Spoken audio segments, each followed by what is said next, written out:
and ain't no wannabes here. With some not so nice advice for your writing career. To be clear, no punches will be pulled, but the punch may be spiked. How they like before they get on the mic. To my left we got the mighty Mer Lafferty, and if I piss her off, believe me, she'll come after me. And her co-host Matt Evan Wallace on the right. Yes, she may be half as hype as she can take him in a fight. So settle in, folks, buckle in and boot up. Time to meddle in a way to make your writer shut up. It's hard work, but the perk is that it's fun and exciting. Facebook will still be there when you're done writing. Ditch Diggers!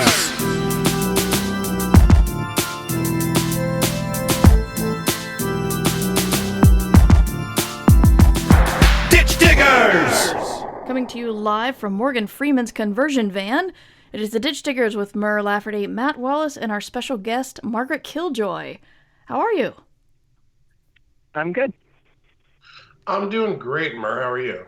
I'm doing okay, a little scatterbrained, but the end of my project is in sight, whether I'm ready for it or not, so hooray. That's good. That's why we're in Morgan Freeman's conversion van. It's a good place to come and collect yourselves. He actually has a collection of them. He collects conversion vans. I didn't know if you knew that or not. I did not know that. Yeah. Biggest collection in the world. He's actually in the Guinness Book of World Records for the world's largest conversion van collection. Can we talk about what a conversion van is? Is it a van where you do conversions, or is it a van that has been converted? Margaret, do you know this? It is a van that has been converted. Okay. If you imagine a utility van, only it's for like families driving around the country, and so the kids can like play Nintendo in the back. Oh. Instead of annoying their parents. That's a conversion van. Nice. Where they raised up the top and things like that. So it's a van with a switch. Oh no, it doesn't. You can't just like press a button and have it convert. It's not a No, I meant a Nintendo Switch. Sorry. People are naming their consoles stupider and stupider things these days. I thought you meant like you flick a switch and it becomes the trailer like pops out like a transformer. No, I am aware that those things are not real. Unlike all of Morgan Freeman's things that we talk about, which are real. Yeah, very real. Yeah. Anyway, Margaret I wouldn't be in a conversion van right now if it wasn't Morgan Freeman's. That's true. Are you're taking care of it? Are you residing in it? Are you close with Morgan? Well, does Morgan listen to the podcast? Because my answer will depend on whether or not Morgan's listening. I really whether doubt or not it. Morgan actually knows that I have his conversion van. I mean, he could be a secret fan and doesn't want to, take away our spotlight by telling us. I feel like he has someone who cuts together the highlights for him, and he's like debriefed every morning, like the president. Yeah. Okay. Well, then we definitely haven't taken the conversion van across the country, and it is definitely still parked with all of the other ones, and he should just not check the mileage. Okay. That's like the premise of the greatest road comedy movie ever. Like, you steal Morgan Freeman's conversion van and take it across the country. And it's like his favorite one, and he comes after you. He comes after you in the fleet of all the other vans. So you've got him driving the head van, and then all the other vans are behind him, driven by his cronies. It becomes like Mad Max Fury Road. Yes! Morgan Freeman and his fleet of conversion vans. And I'm not sure whether we're the good guys or the bad guys. I mean, Morgan Freeman. That's the post-apocalyptic conversion van landscape. Who's right and who's wrong. It's a moral gray area. Killjoy Furiosa. I can see it. I can see it. Anyway, Margaret is the author of the Tor.com books, The Lamb Will Slaughter the Lion, and the just recently released The Barrow Will Send What It May. So, great title. I know these books are weird as hell, but why don't you tell our listeners how weird as hell your awesome books are? Well, they're about the kind of people who would steal Morgan Freeman's conversion van and travel across the country. But it's a story about basically punk rock travelers who are looking for a home and also fighting demons in a world that, the protagonist just finds out that there's magic and demons and things like that in Middle America. In the first book, she stumbles upon a squatted town that seems kind of utopian until she realizes the reason it's utopian is that all of the anarchists who live there have summoned a blood-red deer to kill anyone who tries to take power. So they deal with that, and then in the sequel, they're off being kind of on the run from the law and also try to be paranormal investigators. I like you do. Yeah. Yeah. Are there more installments planned in the series, or is it a duology? That is kind of up to either Tor.com or whether or not I continue the series on my own. I had a 2-book deal, and both books are out. So it's possible based on sales or any other kind of attention that they might pick up more in the series. But if not, I think I might be continuing it self-published or something because I enjoy writing them and they seem to have found a decent readership. That's good. That's really good. It's good to have that option those days. Yeah, the novella model is tricky, man. I just wrapped up a 7-novella series myself for Tor.com, so I've felt your pain on that end of things. Have you had to have you had trouble conveying to people, or have you found people have trouble digging that they are supposed to be shorter books?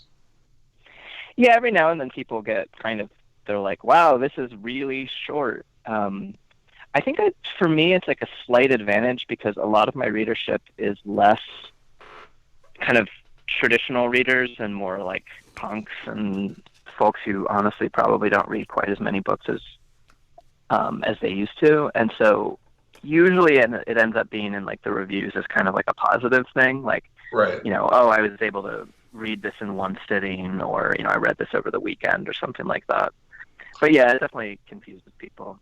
No, I think it absolutely should be an advantage. I'm a big believer in the model, the novella model, especially novella series. For authors, I think it's a great one for the time and for the market and for consumers. It's over the last few years of doing this with this series, it's just been very interesting to me, the pitfalls and also the difficulty educating a mass audience about what it's supposed to be and what it is, and it hasn't taken as deeply, it hasn't rooted as deeply and as quickly as I hoped it would. But I still really believe in the model, and I like it a lot myself. Yeah. It's kind of like the TV versus movie model or something like that, like an episodic story that develops. And I really like that, and I actually think it's telling that I think a lot of the best storytelling on the screen right now is television instead of movies. And so I think it kind of makes sense to sort of learn to expand that model out into fiction. No, I completely agree. And I think, with stuff like Serial Box, we're seeing that a lot more. And I feel like we're still at the cusp of it in a mainstream. It's not like novellas or novella series or shorter books are new. This is very old stuff. And I've talked about this before in many other venues, but whatever. But I feel like with the mainstream resurgence of it, for the mass audience, we're still like at the cusp of it. And people, and Margaret, like TV, like you're talking about, I guess we just haven't hit like our prestige area yet. Like we haven't hit that area of prestige TV where it's like we're still in like the 24 episode sitcom patch. We haven't gotten to like the really high quality 12 episode AMC series, HBO series. Right. And so maybe that's what it is. But Mer, I'm sorry, Mer, what was your question? Well, I was as a reader, the one thing I hate about ebooks is I don't get a sense of where I am in the book. And often with audiobooks too, but for some reason it doesn't bother me as much. And I know I can look down and see the percentages or whatever, but there have been times when I've ended books that I did not realize that I was right at the ending and been either shocked because they didn't pull off a good, satisfying ending, or just shocked because it was done. But if you've heard of people complaining it's too short, have that been largely from ebook readers, or do you know? Margaret, do you want to tackle this first, or? Yeah, go ahead. Yeah, no, what I really found is it comes from people who expected a longer novel and didn't get it. So I don't know if it necessarily comes from ebook readers who didn't have a sense of where they were in the story, but I think it was more about a preconceived notion, whatever format they bought it in, as they were expecting it to be a novel and they didn't get the full experience out of it. And then in particular with mine, because I wrote mine to be a serial, a proper, there are standalone arcs within the books, but there's an overarching thing that continues and the characters continue, and I structured it in that way. And another thing that was really big with mine is people would buy one book not understanding that it was supposed to continue for 6 more books. Mm-hmm. And they would be like, this doesn't feel, it feels truncated even for a short book, not understanding that it was part of a series. So I kind of had a double handicap working against me in that. So I don't know if it's the format so much as people's preconceived notions when they buy the thing. Just expect, because they're treated like novels are treated. You know, it's viewed as, this is not a novella or a short story. This is a book. It's printed as a book. That printed book is also available in ebook form. So I think people just naturally kind of took it for granted that this is going to be a novel. This is going to be a long form experience like the ones I'm used to. And when they didn't get that, they would be disappointed by it if they didn't understand. And that was my experience of it anyway. Mine was that I managed, because when I wrote the first one to pitch it to Tor, and I knew there was a good chance it would have to stand alone, you know? And so I wrote a standalone book, but then I put in the end basically like a clear hook for the sequel, which was like, you know, I mean, sometimes you watch movies and at the very end of the movie, like, you know, the villain climbs out of the, you know, pit of lava or whatever, and it's a clear way to just try and like get there to be a sequel. And I basically did that with the first book when I sent it, and it worked. I got a 2-book deal instead of a 1-book deal. But then so I'm kind of continuing the same thing, whereas, you know, I wrote the second one and I was like, this needs to be satisfying enough to be the last book in this series too. Right. Even though I want it to be open. And so, yeah, that's like, I mean, on the other hand, I lose out on a lot of things. Like I envy your ability to construct a 7-book arc and, know that that's going to happen. So the thing was, I started out with a 2-book deal just like you did, and then we re-upped. Oh, okay. You know, I got really lucky just going forward with the series. I think it was just well reviewed enough that Tor.com was willing to like see it through, but that was ridiculously, absurdly, even kind of maybe stupidly ambitious of me when I started that out. So it's entirely possible. It did. Yeah, but I'm just saying that was a 1,000,000 shot right there. Because again, it could have been 2 and done, but I felt I had to. If I was gonna go for it, I had to go for it. I had to commit to doing it like we were going to continue the series and put up that unified front of like, you don't know the public doesn't know what kind of deal you have, so just I played it like, no, they're gonna be more. We're gonna be doing this for years. Strap in. I had no choice. You have to commit. You have to commit. So I just realized that I'm wondering if I know the problem of this is too short. It sounds like a off the cuff thing, but it's raising a lot of questions for me, which is I'm wondering if Tor.com is running on an idea of inside baseball where everybody in science fiction knows that Tor.com is doing mostly novellas. Right. And so if you order something from Tor.com, it's probably going to be a novella. But if you're not doing the inside baseball thing of knowing who Tor.com is, and you're not even the kind of person who knows what a publisher is, or knows who's publishing your books, that could be when you see a picture on Amazon of a cover and you don't look into, I mean, how many people look at the page count of a book they're going to buy to make sure they're getting their worth? Do you think if you start an innovative type, not that novellas are innovative, but like you said, it's there's a lot, it's reintroducing them to the mainstream, that you need to be careful when you think about who you're targeting? Am I making sense here? No. I think for my money, just having gone through this since 2015 when we started doing mine, I just think Tor.com and myself, and they're very, very smart, awesome people running Tor.com. I'm not putting them down. Yeah. No, and I'm not either, and that's why I wanted to preface it by saying that. And this was something that falls on me too, because Margaret, as you know, we have to do our own promo as much as anybody else. Excuse me. But I think we all underestimated the amount of re-education that it was going to take to get people kind of hip to the model and what we were doing. I feel like if we could all go back to the beginning when this started a few years ago, and there's still room to do this, by the way. It's not like the battle is over or anything. It's ongoing. But right from the start, I feel like it should have been built into the promotion. It should have been built into all the marketing. It should have been built in more even into the design of the books itself, in my opinion. And I think Yeah. that should have been its own marketing and its own promotional campaign, not just individual books, but this is the Tor.com. This is what we're doing. They've done it a little more with the audio imprint that they're doing now. What's it called? Anybody? Oh, it starts with an remember. S. Is it the rocket ship thing, or well, they are. That's their No, logo. it's not Stubby. I can look it up. You guys vamp. Anyway, whatever that is called, I feel like they've done a lot more to focus on the format and the medium and what they're trying to do, as much as they're focusing on individual releases within that format, within that medium. And I think that's more what the novella thing needed. And again, I took that for granted too. Margaret, I don't know if you did or if you thought that would be an issue, but I certainly, I wish I could go back to the beginning and put more into that beforehand.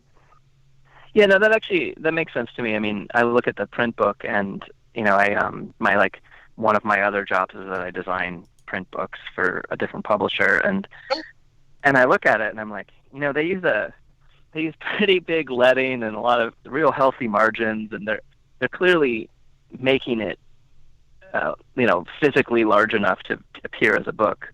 Right. I don't know how long your novellas are. Mine, neither one of them is longer than probably 27,000 words. They're on the short end of even novellas, and they're still 130, 140 page books. And someone picks up a 140 page book, they know it's short, but I think they don't necessarily quite realize that it really is like a third of a novel in terms of its length.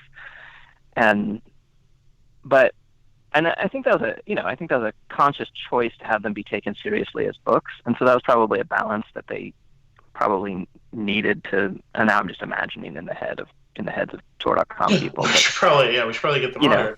No, but I think I absolutely think there's legitimacy to that, because you're right, they do. When I hold my books, mine are a little more on the heavy side. They tend to go past 30,000 words, but even then, it's not even half of a standard novel. But when you hold one, it feels like a paperback. It feels like a legit, and I do think I agree with you. I think that was conscious, and you need that. You need that legitimacy. But like you said, you also need a balance where, you give people the subconscious impression of that legitimacy, but you also have to educate them consciously about what they're buying so that they understand it and aren't pissed off when they get to the end and it's only 130 pages, or they understand that it's going to continue in other books. So I definitely, I think there does need to be that balance, yeah.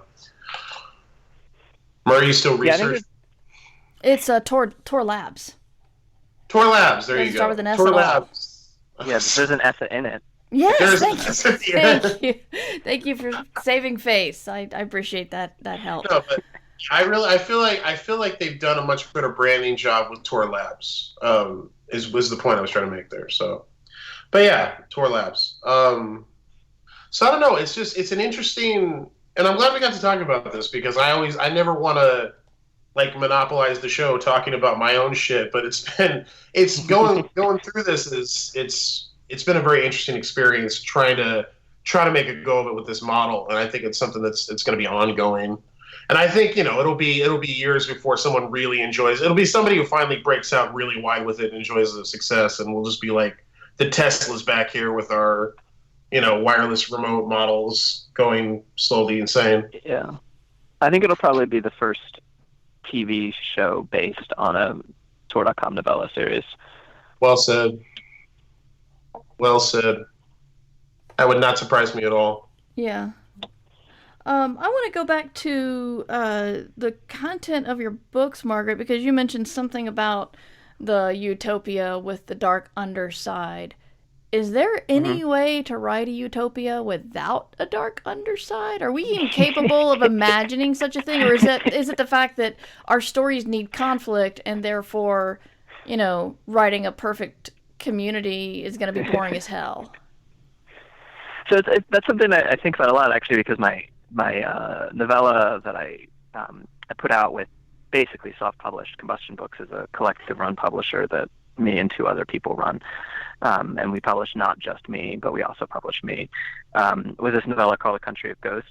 and that's actually on the longer end of novella, and it's a utopian book, and it was really consciously not a like internally conflicted utopia book. It was like an externally conflicted utopia. It was a utopia that was being invaded, and I mean, obviously, like, I don't know.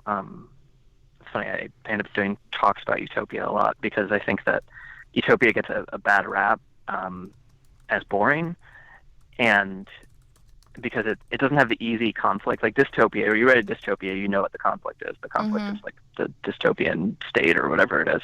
You read a utopian society, and you know you're fighting two things. One is that you have to come up with a conflict, and two is that a lot of readers, no matter what society you describe, aren't going to view it as utopia because, you know, there's no one universal way to have society run that's going to make everyone happy.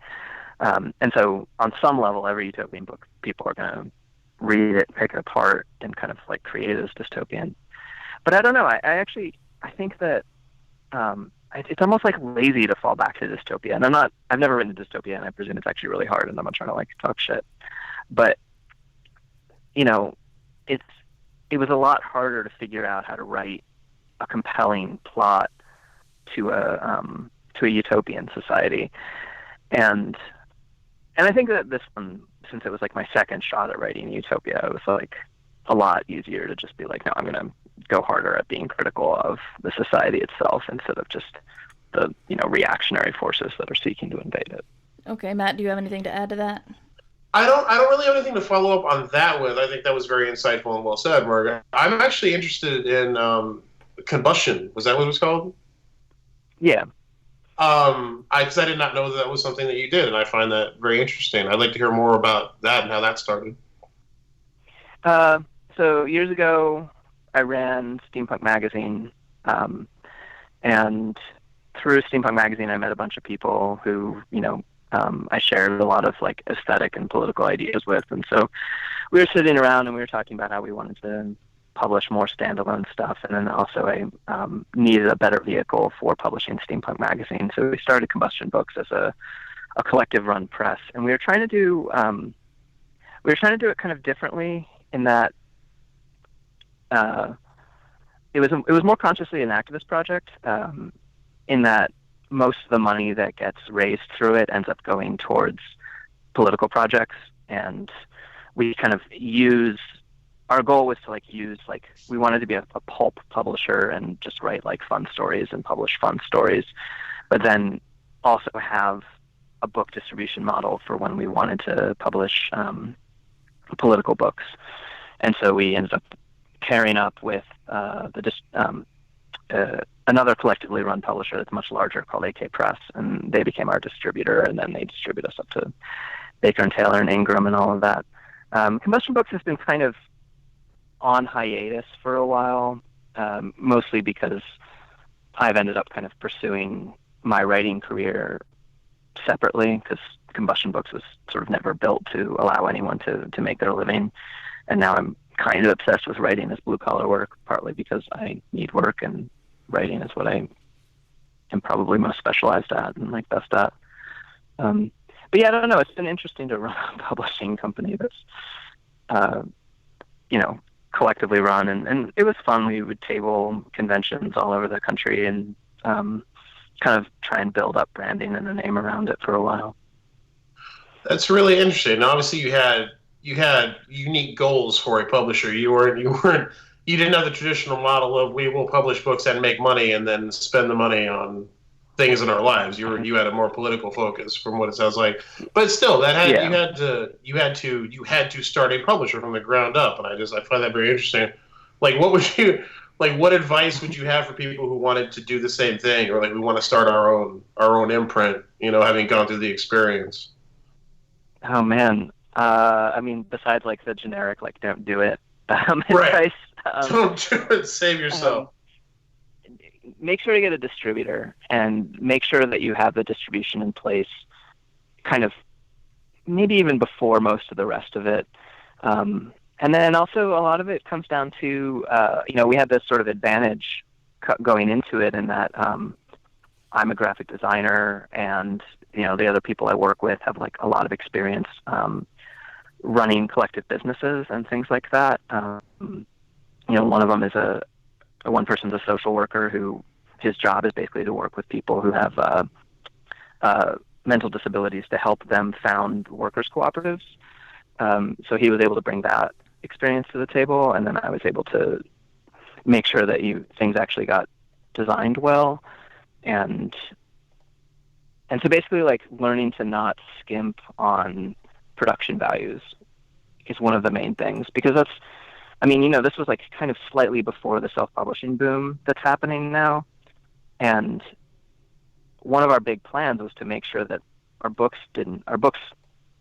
stood up next to anyone else's books and didn't just look like, you're doing us a favor by buying the books from the author at the convention. And I remember I had this moment with some traditionally published authors who I'm friends with now. I'm not going to name them by name. I met them at a convention, and I was talking to them. We're like, oh yeah, totally, let's trade books. And I handed them a copy of my book, What Lies Beneath the Clock Tower, which is a legally distinct from Choose Your Own Adventure book. It's a adventure of your own choosing. I have it. It's good. Yeah, ChooseCo LLC made it very clear to me by an email that it is not a Choose Your Own Adventure book. Similar but legally distinct from. I like it.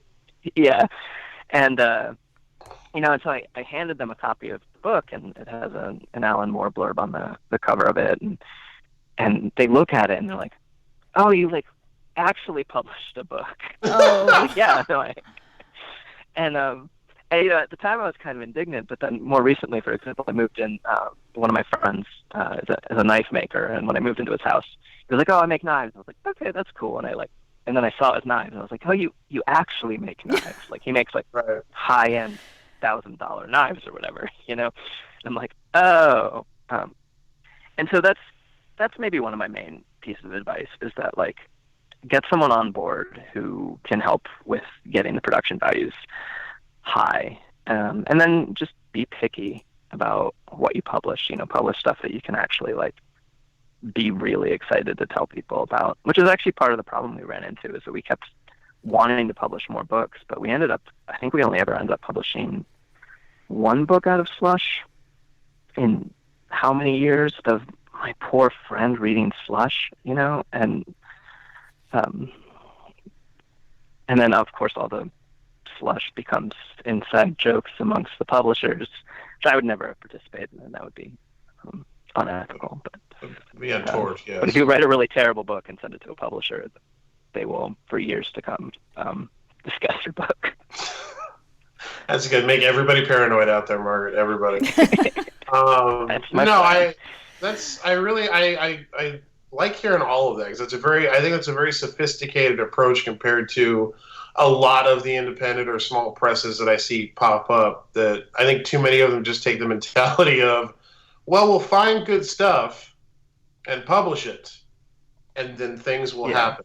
I really like that you started with infrastructure and with people who brought value to the project and could round out a business and could design a book, and you had distribution in place. And I really think that is a good model and a good lesson for anybody out there thinking about undertaking such a venture.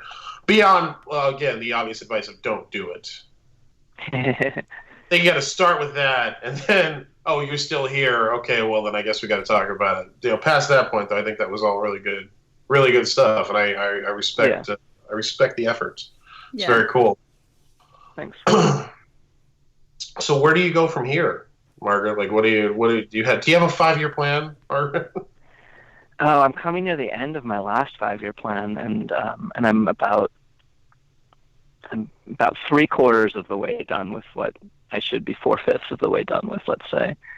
But yeah, I don't know. I have a bunch of plans. One of the things I've been running into recently, and this is like, it's funny because I have books out, right? I'm a published author, so when I get to sit around at a cafe and pretend like I'm writing, I get that like prestige of being like, yeah, I'm sitting around a cafe all day pretending like I'm writing, but then like people are like, yeah, but she's actually published, Yeah.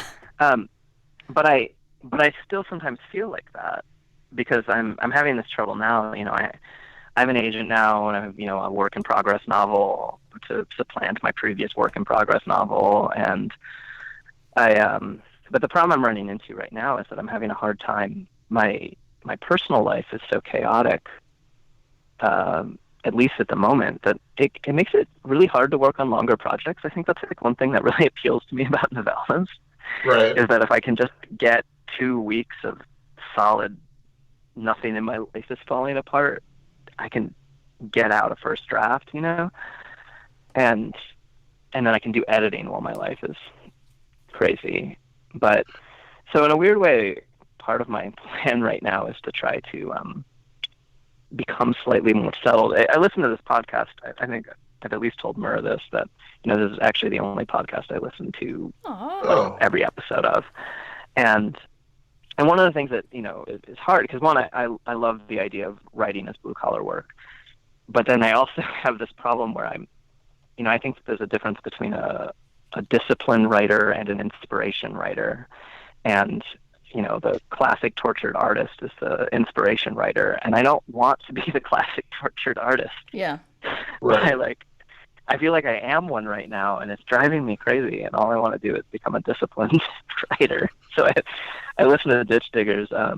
Actually, the best, I was listening to Ditch Diggers recently while literally digging up the earth.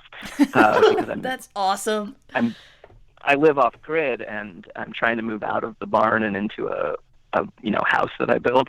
And I was digging the foundation while listening to Ditch Diggers, and kind of thinking the title of the other one. I was like, I should be writing instead of literally digging this ditch. Anyway. No, that's the greatest thing I've ever heard in my life, and I will cherish it always. I want to go on a slight tangent here because... Tangent, Murr, tangent. I'm going to tangent. Just something Margaret reminded me of is... I was recently re-listening to The War of Art by Stephen Pressfield, because I remember reading it a couple of years ago and really being affected by it. But this time I'm listening to it, and all it's doing is pissing me off. Because it's basically saying anything in your life that's stopping you from writing, anything, is resistance.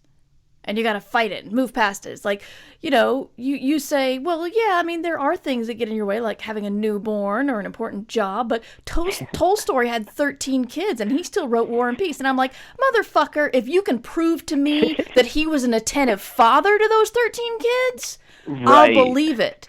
But how much did Tolstoy's wife write, asshole?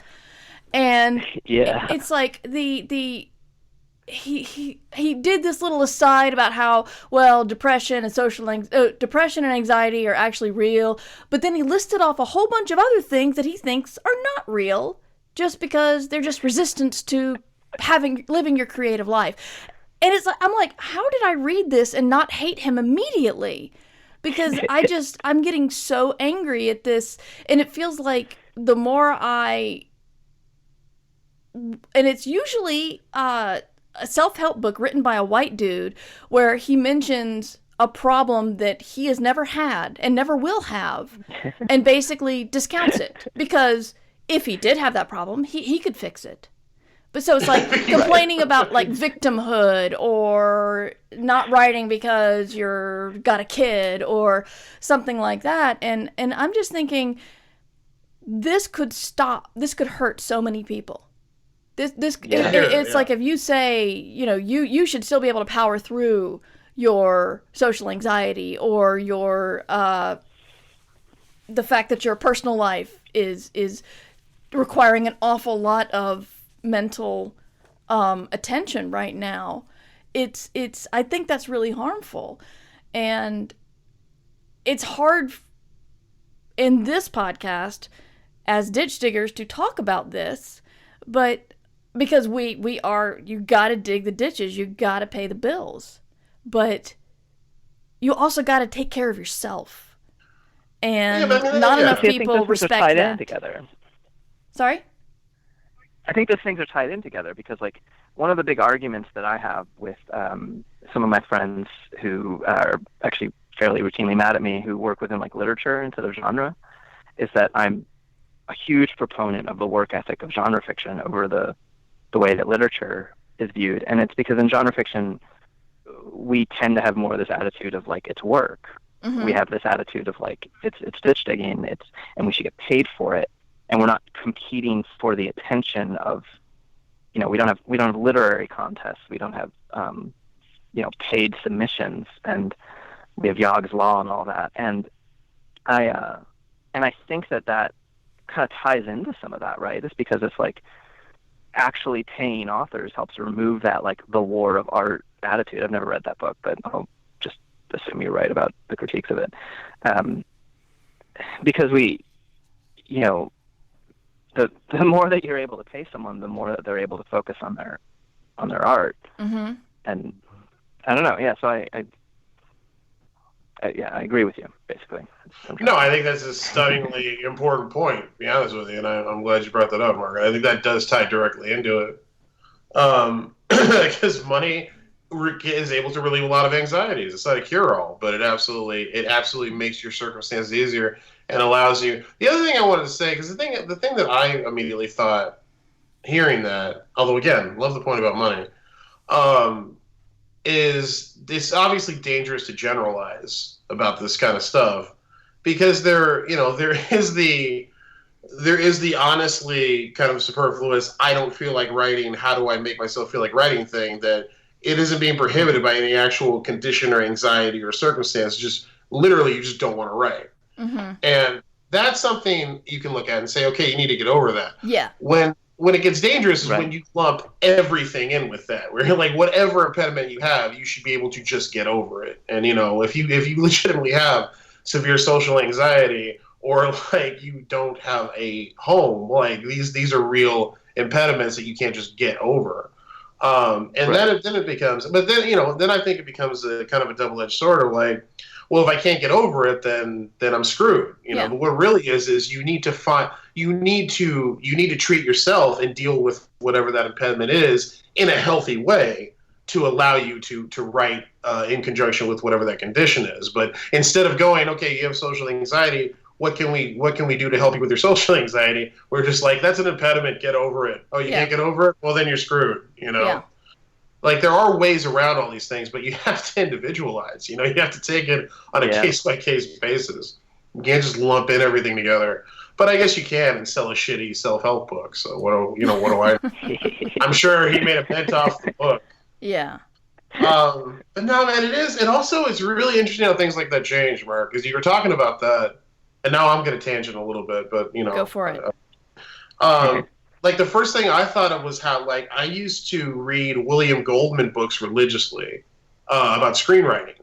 Like, when I was a teenager dreaming about writing TV and movies, like, William Goldman was my guy. Like, I read every book that dude wrote, and I thought he was, like, so wise in the ways of the business, and I took every lesson he had to heart. When I got in my 20s, and I moved out to LA, and I started actually breaking into the business, and I started talking to more people and getting more mentored and learning from more people, I went back and read those Goldman books, and I was just like disgusted with most of them, because you come to realize that William Goldman, as talented as he is, and he's an extremely talented guy, and as successful as he's been, and he's a successful guy, like, he is just this like star fucking, ultimate, like, I will defer to everybody because I assume they're better than me, and like just do what I'm told kind of writer. And it's really, it's very much that. It's very much that. It sounds harsh, but it's the truth. It's going back and reading the same book 10 years later after having more life experience and seeing and peeling back those layers and going, oh no, he's completely wrong about that. I would never do this thing that he's advising me to do. Even though as a teenager I took it as gospel. It's just very interesting how that can change in a relatively short period of time, depending on where you are in life and what you've been through. The same exact passage of text takes on a completely different context and meaning depending on how you've changed as a person, as a writer. I just find that I have no conclusion. I just find that very interesting. Well, that's why I always tell people, when they ask for advice, I try to give it, but honestly, the only advice I have is sit down and write. Yeah. Everything beyond that, you're gonna have to figure out what works for you. I mean, there are I can give like ideas, like, oh, how do I find time to write? Well, you can take this hunk out of your day, or you can take this hunk out of your day, but you're gonna have to, everybody getting up at 5 a.m. to write is not going to work. Yeah, no, and that's also the thing about generalized problems. It's very hard to solve that. Like, how do I write? Somebody just asked you, like, how do I write? When do I write?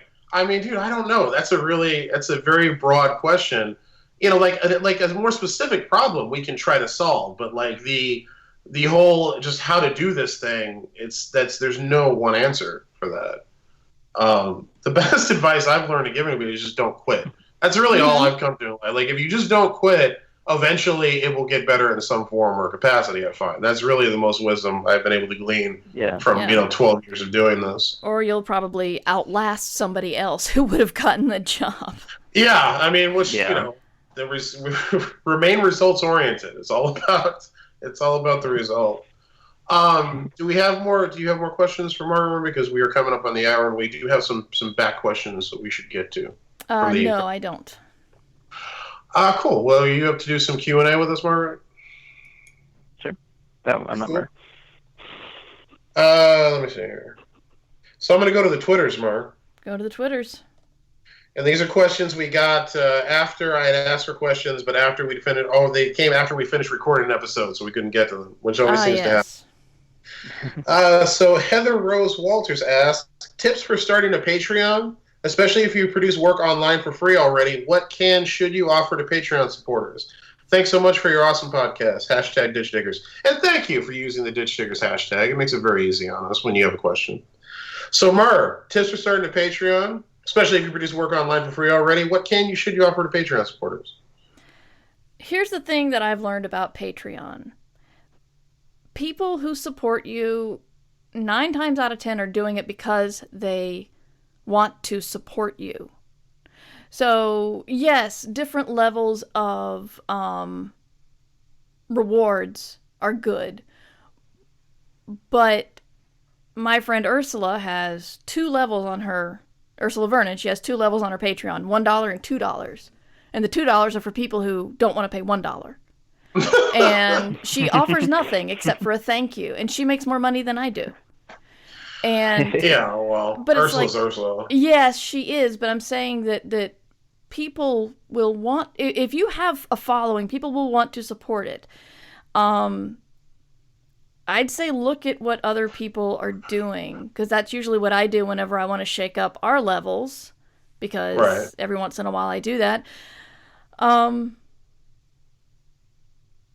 I've offered everything from critiques to phone calls to a direct line to me, so you don't have to wait like 7 months for me to cover your question in a feedback show. I'll just answer it. I just started a Discord chat room for Patreon supporters over $5. And that's actually turning out to be pretty fun because people are showing up, they're doing writing sprints with each other, and that costs me nothing, and it's actually not costing a lot of time because I just peek in every once in a while and see what people are talking about. There are a lot of things you can do that won't cost you a lot of effort or time. A lot of authors do chapbooks or stories, and that stresses me out, not because of the writing, but because of everything else. Like, some people, they'll put a nice cover with their story or their book or whatever they're putting out, and that always stresses me out because I'm not graphic at all. But I do I'm offering a serial, only that has stalled because of other projects I have going on. But I need to get back to that. But it's remember, number one, that people want to support you. Yeah. And don't, make sure you're thankful, make sure you're recognize them. But I think, and it's true on the other level, because a lot of the Patreons that I support, I don't necessarily use all of the things I get from the level I'm supporting, but I just want to support that person because I think they're doing good work. So I'm experiencing it on both ends. So don't worry so much about what to offer. Just make sure that you tell people what is available and promote it. And if you think you're promoting too much, you're probably not. And I guess that's it. Just remember that people will, if you already have a following, that's great, because there are probably people who want to support you. I use a slightly different tactic on mine, which is now a decent chunk of my income, which doesn't really speak much for how my income is. You can look at my Patreon and see how much I make. But I offer a printed mailed zine every month to anyone who backs me at $10 anywhere around the world. And I do it because, I mean, I've been making zines forever. That was like how I got into, pretty much how I got into writing, but definitely how I got into any kind of publishing was that I was part of like punk rock zine culture. And it's nice to sort of be able to continue it. And some of my friends are on my mailing list for free. And then, anyone who backs me at $10 gets it mailed. And the thing that I try to do to keep it from totally stressing me out is that it's not exclusive content. Every month it'll be a short story or an essay or a piece of memoir, but it'll be from my back catalog as often as it is an original story or something like that. And it gives me an outlet for short stories I can't sell. I mean, obviously everything I write sells because I'm a genius, but when for some reason I decide that my Patreon supporters need something exclusive and I don't want to sell something to places that pay me, no, what I do is I wait for stories to go out of exclusivity, or I, draw from my back catalog, or and it's kind of nice. It's kind of like it feels sort of old school to me in a way that I appreciate. And I also have this like terrible fear of just asking people for money, and not that Patreon is just asking people for money. And I do believe that it's totally legitimate to support to patronize to people's patrons. But that's worked for me. And I've talked to a couple other artists, like, I have a friend named MC Soul who every month he releases a new song. And anyone who backs him at $25 gets a like limited edition vinyl 7-inch of this new song. And then what he does is at the end of, the year or so, he compiles all the songs he's put together for Patreon and he releases an album. And that keeps him working, and it helps, he has a kid that he supports and all of that. And so I think that there are other models, but I actually also really like the people who are just like, I write stuff. If you want to give me money so that I can keep writing stuff, please do. Mm-hmm. I really appreciate that level of honesty. Also, I think that I think picking something that your Patreon focuses around, and then that's like your selling point of it, rather than it being just a scatter shot of different rewards, I think is my advice. Yeah, the funny thing is about mine is that I think you're right. Only once you get one established, it's hard to change things if people are supporting at a level. Totally. I've changed levels and told them this is going to be changing, but it's an unwieldy thing if you want to change it up after a couple of years, and it's something I grapple with.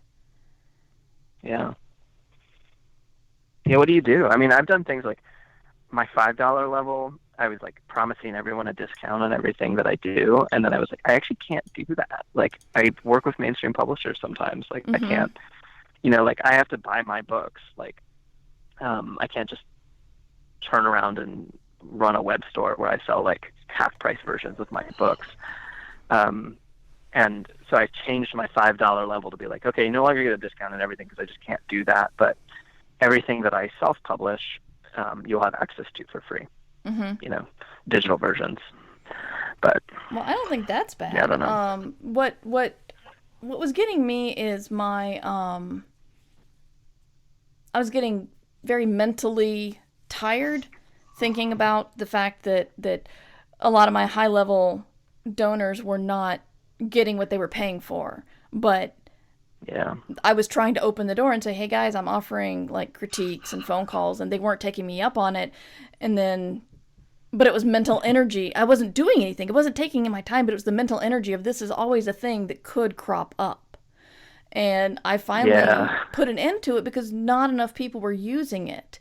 And I told the people who had, supported me for, over a year now, saying, you guys get to be grandfathered in. If you want this option, you can have it. You just have to ask me. And then moving forward, I'm not offering it.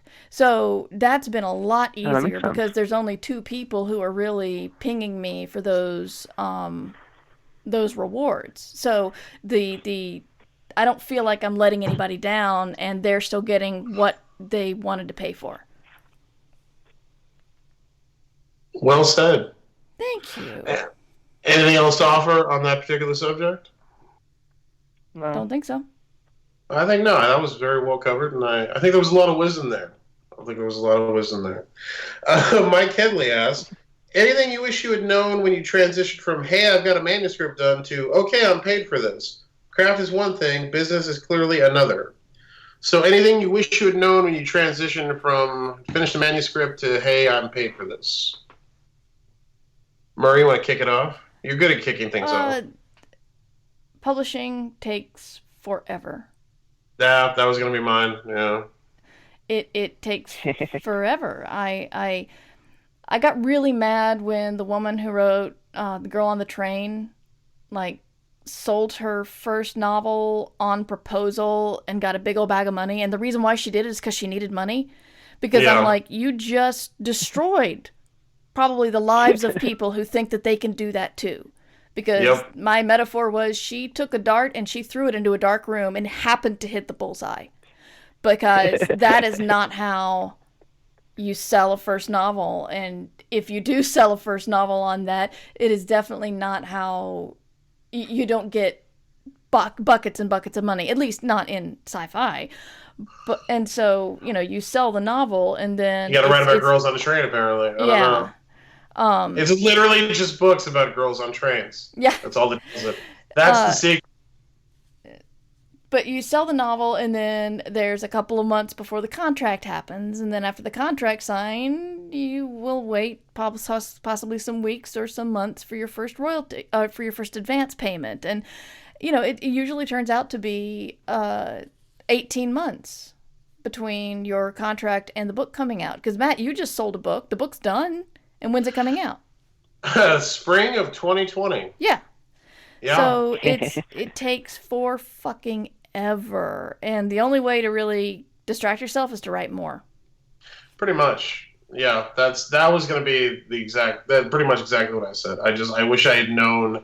I wish I had known not to count on that deal fixing things for me. Like, you got to stack things, and you got to have multiple revenue streams if you're going to do this for a living. Like, that's so incredibly essential, exactly for that reason. So yeah, I agree with everything Murray just said, and that was my answer as well. But one of the good news that I didn't know about is that revenue streams that you don't have to worry about at all are in foreign sales and reprints. And you don't really think about that. But it's like, I'll get a mail from my agent saying, we just sold the rights to this market, and I'm like, I just got a check for free money. I didn't have to do a damn thing. That's awesome. You gotta love that passive equity. And if you're really lucky, you get into movie and TV options. Yes. You can coast on that shit for years if you really have the jackpot there. Yeah. Unfortunately, that's nothing you can count on. But no, a lot of times people say, you're not going to make a living being a writer starting out, but when you start getting your what is it, back end? Your library, all the books you've put out, once that starts back catalog. Yeah. Back catalog, thank you. Once you get your back catalog built up, then, advances earn out and you start getting royalties and you start selling foreign rights, and that is when a slightly more steady stream can come in. But that also takes forever. It does, but that is how you become a full-time novelist, unless you have...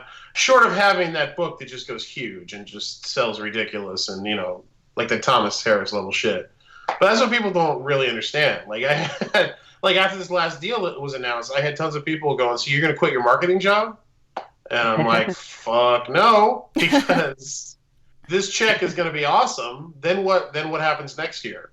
if the book doesn't, and if I was going to say, what happens next year if the book doesn't sell, but the goddamn book doesn't even come out next year, so that if it's going to sell, it's not going to do me any good next year. Like, you have to have, there's just nothing sexy about that. Everybody wants the big deal, they want the fantasy of that. There's nothing sexy about a steadily selling back catalog. Yeah. But that's what sounds sexy to me. I know.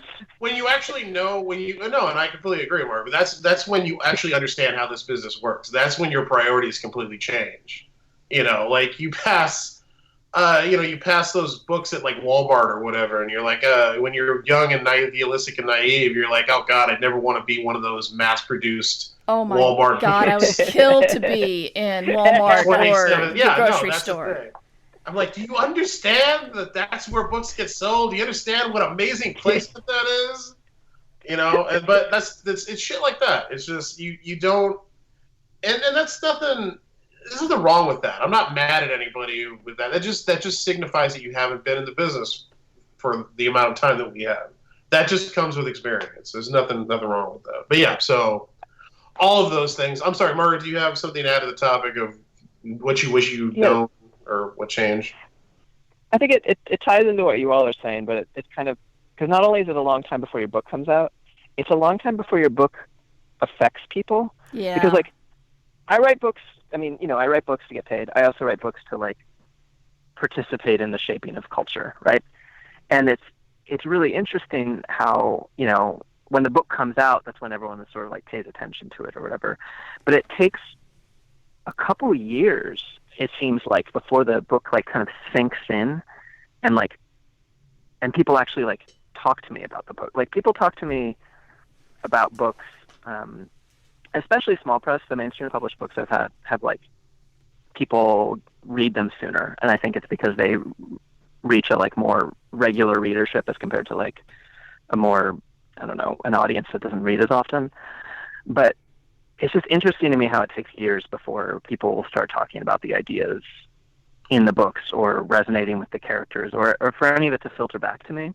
And then the other thing is kind of the sadly opposite of that, is that they get forgotten about sooner than I would expect too, And because in my mind I was like, yeah, I'm gonna build this back catalog. I'm gonna slowly just my career is this linear progression, right, of growth or whatever.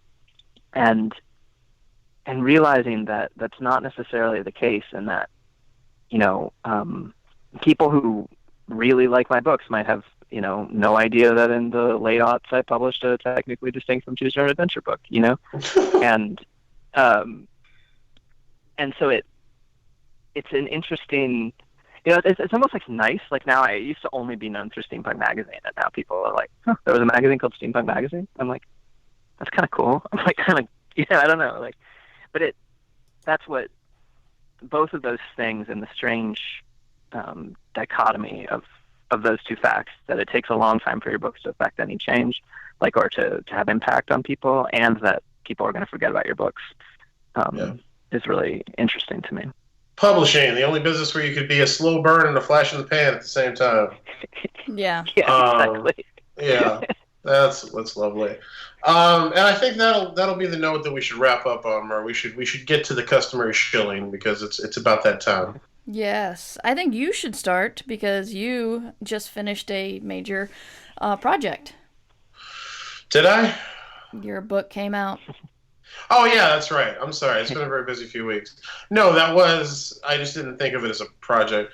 No, Taste of Wrath, the 7th and final book in the novella series of which we've spoken about throughout this episode, my Sin du Jour series, that came out last Tuesday. It's it's the final book in the series. We've did the thing. The story is concluded. I want to thank everybody who's been tweeting about it and leaving reviews and talking about the end and saying positive things about it. Seems like I stuck the landing as much as you can on any of those kinds of things, so I'm happy about that. But if you've been following along, the end is there. Please go grab it. If you haven't, go back and read the whole series. It won't take you that long, because again, they're short books. Start with Envy of Angels, which was the first Sin du Jour book. And very, very proud of that, very thankful, and I would plug my book signing this weekend, but this episode won't be out before that happens, so it doesn't matter. All right. And, I'm good. yeah. My book is Six Wakes, which is nominated for several awards, which is exciting. And All the awards, Mer. Hashtag 6 Weeks Hat Trick, people. And Say the awards that it's nominated for, Mer. Say all the awards that it's nominated for. Say them. Say them. Nominated for the Philip K. Dick Award, which it lost, the Nebula, and the Hugo, and the Newcomb Institute for Speculative Fiction. It's a big, long title that I can't cement in my mind, but it's a new Dartmouth special Speculative Fiction Award their computer science department is putting out. They've already given their award to the script writer that they want to honor, and they'll be announcing the novelist next month. So it's not even a hat trick. It's whatever a 4 thing is. What's the 4 version of a hat trick? I don't know. Cowboy hat trick? Cowboy hat trick. We'll go with that. So yeah, that's available.